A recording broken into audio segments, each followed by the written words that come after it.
Bom, e para a gente falar sobre esta carta, a gente está em contato aqui na Band News FM com o presidente da Interb Consultoria, ex-economista do Banco Mundial, é um dos redatores, assinou essa carta que tem economistas, empresários, tem uma série de nomes, mais de 500 nomes ligados à economia como um todo do Brasil. Cláudio Frishtak com a gente. Cláudio, primeiro, muito obrigado por atender a Band News FM, uma boa tarde. Boa tarde. Boa tarde a vocês, a todos os ouvintes. É um prazer estar aqui com vocês, né?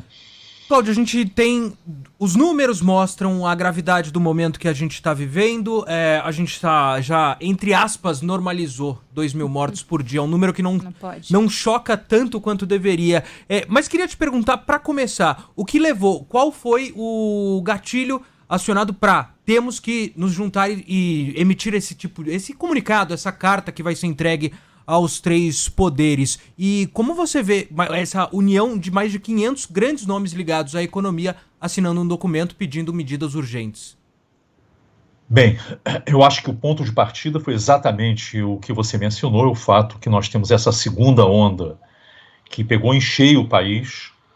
Ela começou em torno de dezembro, vem se acentuando. Nós vamos, daqui a poucos dias, chegar a 300 mil óbitos. É uma tragédia de primeira grandeza. Em termos sanitários, realmente é a maior crise que o país vive há 100 anos. E, ao mesmo tempo, frente a isso, uma inoperância, uma dificuldade, uma certa inoperância mesmo do governo federal. Enfim, e nós estamos cada vez mais preocupados enquanto sociedade, enquanto não é só apenas economistas e profissionais, nós somos parte da sociedade e vemos a angústia na sociedade, vivenciamos isso dia a dia. Num plano, de um lado, essa explosão pandêmica de casos e óbitos, dificuldades cada vez maiores, e ao mesmo tempo um negacionismo, políticas ineficazes, a ênfase em tratamentos sem base científica. Isso realmente nos preocupa muito, porque se não for alterado esses rumos, digamos assim, que estão sendo tomados, a situação irá piorar, e irá piorar com muita violência. Então isso é quase um chamado ao bom senso, mas um bom senso alicerçado em evidência, da evidência científica, que é o que deve efetivamente desenhar e orientar políticas públicas, né? E, Cláudio, eu queria falar exatamente sobre dois aspectos que a gente vê muito claro, né, nessa carta aberta e que são debatidos desde o início de maneiras separadas, mas que, no fim, eles têm exatamente o mesmo propósito. Quando a gente fala de saúde de um lado e economia do outro, não tem como separar essas duas coisas no atual momento, ainda isso fica mais evidente, né? E a gente vê isso exatamente com uma carta com centenas de assinaturas de empresários, de economistas, de nomes ligados à gestão do capital, pedindo saúde. É um ultimato, Cláudio? Olha, deixa eu ver, a equação é muito simples. Nós estamos vivendo nesse momento uma recessão, possivelmente, com toda a probabilidade, o primeiro semestre vai ser um semestre recessivo, e nós não vamos conseguir sair da recessão se nós não atacarmos de forma efetiva e eficaz, ou seja, custo eficiente e eficaz, a pandemia. A ideia de que, de alguma forma, deixar de lado a pandemia, esquecer, enfim, o estrago que a pandemia está fazendo na sociedade, e que isso vai gerar ou vai possibilitar uma recuperação da economia, enfim, isso é uma ideia falsa. Não há essa dicotomia, não há esse antagonismo. Nós temos que tratar de forma direta a pandemia, de forma eficaz, usando os instrumentos que nós temos, e muitos desses instrumentos não custam tanto, esse é um pouco do tema da carta, para a recuperação da economia. A recuperação da economia quer dizer, em primeiro lugar, a recuperação dos mais frágeis. O mercado de trabalho foi muito afetado, a recuperação das pequenas e médias empresas, enfim.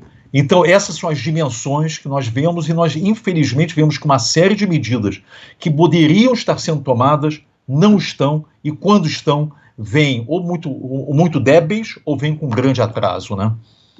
Queria citar aqui, Cláudio, antes de citar essa parte, a gente tem nessa quarta-feira uma reunião dos três poderes em Brasília, com a participação do presidente Jair Bolsonaro.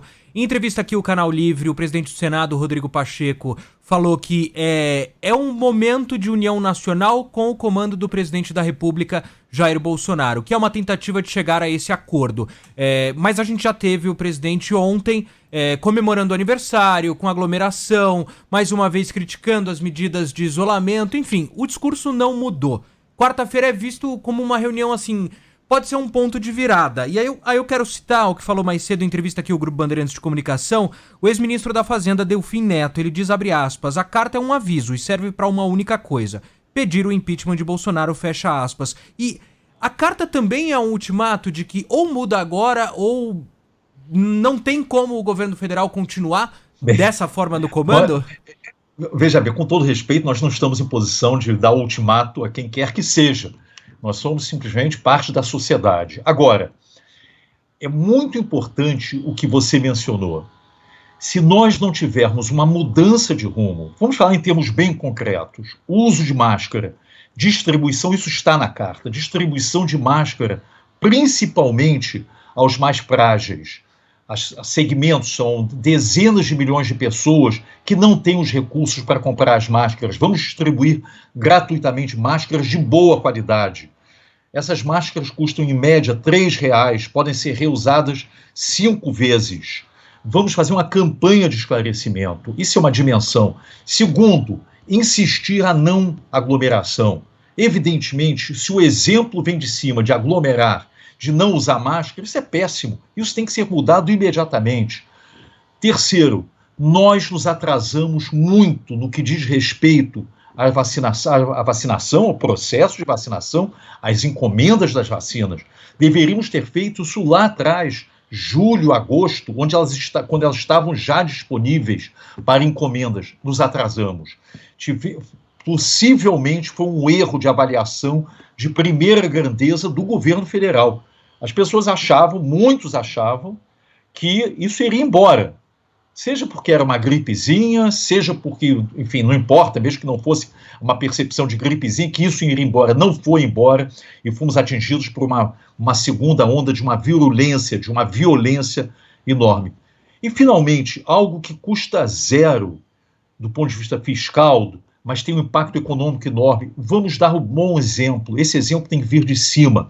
E a última coisa que nós necessitamos é a luta política desenfreada com as críticas sistemáticas vindo do governo federal, vindo do presidente, contra governadores, contra prefeitos. Nós precisamos de união, mas união nesse sentido. É união no sentido de vamos ver o que os outros países fizeram de correto e vamos adaptar o nosso país. Nosso país é um ponto completamente fora da curva. Eu não conheço nenhum outro grande líder, nenhum outro líder das 50 nações mais relevantes, ou mesmo as 100 nações mais relevantes, que tomam uma atitude anticientífica sistemática, mesmo aqueles que no início duvidaram da relevância da pandemia, acharam que a Organização Mundial de Saúde tinha se antecipado por alguma razão, enfim, estava politizando, que não foi verdade. Enfim, mesmo esses líderes chegaram à conclusão, com base na evidência, que a coisa é gravíssima e você não pode simplesmente dizer assim, não vou fazer nada, isso vai desaparecer, ou mais, eu vou, na verdade, usar isso politicamente para destruir meus oponentes. Nós temos que sair dessa posição de pária, desculpe a expressão, de isolamento no âmbito internacional, de ter uma liderança que não reconhece a importância do exemplo, do bom exemplo, em relação à aglomeração, em relação ao uso das máscaras, em relação, inclusive, à vacina, porque, afinal de contas, nós chegamos a ter uma posição em alguns quadrantes do governo anti-vacina. Enfim, precisamos mudar isso. E nós esperamos que os chefes dos poderes, enfim, que os presidentes do Senado e da Câmara tenham um poder de convencimento junto ao presidente da República, certamente. Cláudio, até vou te pedir rapidamente para a gente falar dessa questão, porque eu não poderia pular esse assunto, porque você falou de exemplos de fora, né? A gente viu o Reino Unido sofrendo com uma alta dos números e fazendo um lockdown rigorosíssimo. Por outro lado, os Estados Unidos, que durante um bom tempo se tornaram ali um epicentro também da pandemia, não só fizeram essas restrições, mas tiveram aportes trilionários, né, para auxílio à população, valores que conseguiam suportar isso. Hoje a gente vê uma discussão para a volta do auxílio emergencial depois de 4 meses sem qualquer apoio a essa população e um auxílio que varia ali entre R$150 e R$375, que não daria conta de exatamente tirar essas pessoas das ruas, porque não dá para falar assim, olha, se protege, mas não come, né? É uma situação muito delicada, precisa de uma posição mais firme, não é isso?